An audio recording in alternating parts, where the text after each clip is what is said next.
سلام نازنینا، امروز تصمیم گرفتیم کرایی سمارغ آماده بسازم. سمارغ از جمله ترکاری است که هر جور پخته شود مزه خود از دست نمیده و همه دوست دارن.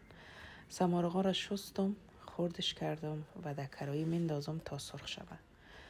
سمارغ باید در حد سرخ شود که کاملا آبش گرفته شود. میبینین که سمارغ وقتی به حرارت میرسد چقدر آب جدا میکنه. این آب کاملا باید گرفته شود و سمارغای ما به روغن بیاید، سر روغن بیاید.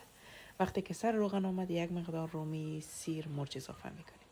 نکته مهمی که نمک در ابتدا به سمارغا نزنین. نمک زمان زده شود که سمارغا کاملا سرخ شده.